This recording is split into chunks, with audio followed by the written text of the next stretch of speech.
السلام علیکم ورحمۃ اللہ وبرکاتہ۔ نحمدہ و نصلی علی رسولہ الکریم، اما بعد۔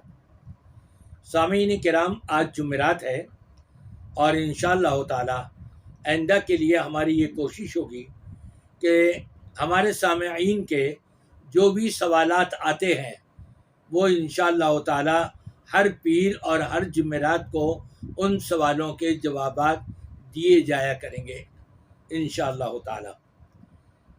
آج کے لیے ہمیں جو سوال موصول ہوئے ہیں ان میں سے ایک سوال یہ ہے کہ ایک شخص جو داڑھی منڈواتا ہے یا ترشواتا ہے، کیا اس کو امام بنایا جا سکتا ہے نماز کے لیے؟ دیکھیے، بات یہ ہے کہ نبی پاک صلی اللہ علیہ وسلم نے اس موقع پہ جب دو مجوسی جو داڑھی منڈے تھے اور آپ کی خدمت میں حاضر ہوئے، آپ نے ان سے پوچھا بھیا ایسا تم نے کیوں کیا ہوا ہے؟ کہنے لگے جی ہمارے آقا کا حکم ہے یہ۔ تو نبی کریم صلی اللہ علیہ وسلم نے ارشاد فرمایا تھا، امرکما ربکما بہذا و امرنی ربی بہذا، تمہارے آقا نے تم کو یہ حکم دیا ہے لیکن میرے رب نے مجھے حکم دیا ہے اس داڑھی کے رکھنے کا۔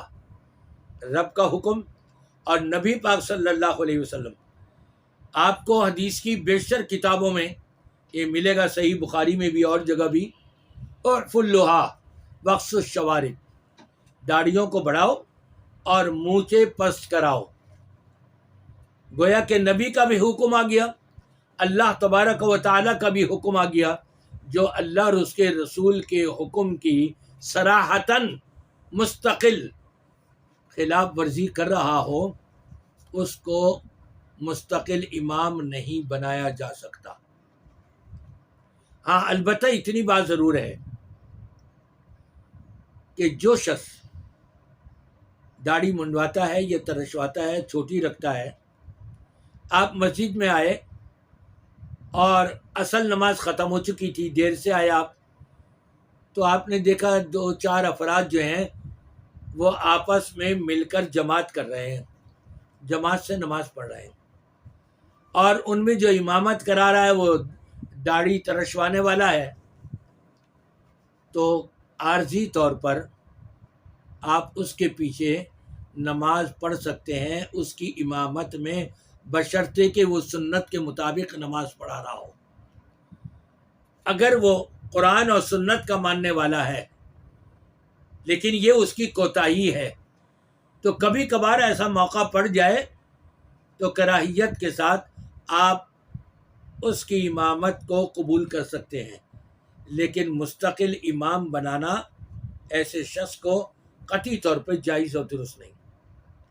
دوسرا سوال اسی سے ملتا جلتا آیا ہے کہ سگریٹ نوشی کرنے والا، کیا اس کو مستقل امام بنایا جا سکتا ہے؟ یا ایسا امام جو مستقل نماز بھی پڑھا رہا ہے اور مستقل سگریٹ بھی پیتا ہے، کیا ہماری اس کے پیچھے نماز ہو جائے گی؟ دیکھیے، نبی پاک صلی اللہ علیہ وسلم نے ارشاد فرمایا ہے، من اکل البصل والثوم فلا یقربن مساجدنا، جس شخص نے کچا پیاز کچا لہسن کھائے ہوا ہو تو اس کے منہ سے بدبو تو آئے گی نا۔ ایسے شخص کو فرمایا کہ جب تک اس کے منہ سے وہ بدبو ختم نہ ہو جائے ہماری مسجدوں کے قریب بھی نہ آئے، چہ جائے کہ وہ داخل ہو، چہ جائے کہ وہ امامت کرا رہا ہو۔ ایک اور روایت میں فرمایا، فَإِنَّ الْمَلَائِكَةَ تَتَعَزَّى مِمَّا يَتَعَزَّى بِهِ النَّاسُ، جس چیز سے لوگوں کو تکلیف پہنچتی ہے اسی چیز سے فرشتوں کو بھی تکلیف پہنچتی ہے۔ جو لوگ سگریٹ کے عادی نہیں ہیں ان کے برابر میں ایک نمازی آ جائے جو سگریٹ کا عادی ہے اور اس کے منہ سے بدبو آ رہی ہو، اس کی نماز میں کتنا خلل آئے گا، کتنا انتشار پھیلے گا اس بدبو کی وجہ سے۔ تو فرشتے کیسے قبول کریں گے؟ یہ فرشتے تو مساجد میں آتے ہیں، رحمت کے فرشتے، جب یہ بدبودار چیزیں لے کے تو فرشتے وہاں کیسے آئیں گے؟ گویا کہ اللہ کے آنے والے مہمان فرشتے ان کو بھی بھگانے کا اس نے جرم کر لیا اور اپنے برابر میں کھڑے ہونے والے ساتھی کی نماز میں بھی خلل ڈالنے والا جرم کر لیا، اور منہ سے بدبو آ رہی ہے اور یہ مسجد کے اندر آ رہا ہے، جبکہ نبی پاک صلی اللہ علیہ وسلم نے وہ حلال چیز کی بدبو پر بھی آپ نے فرمایا ہماری مسجدوں کے قریب بھی نہ آئے چہ جائے کہ مسجد میں داخل ہو۔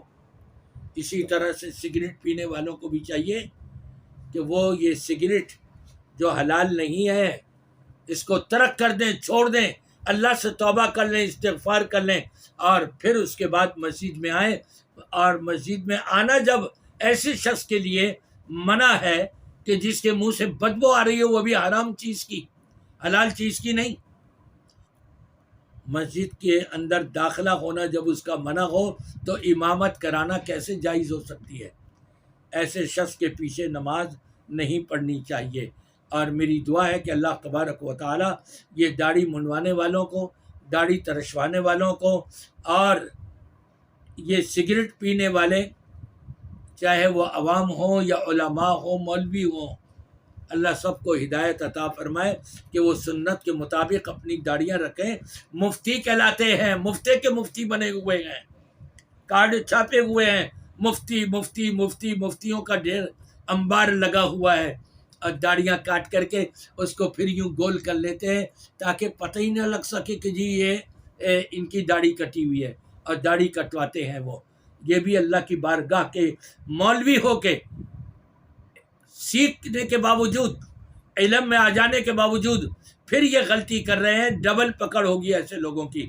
اللہ تعالیٰ سب کو ہدایت عطا فرمائے۔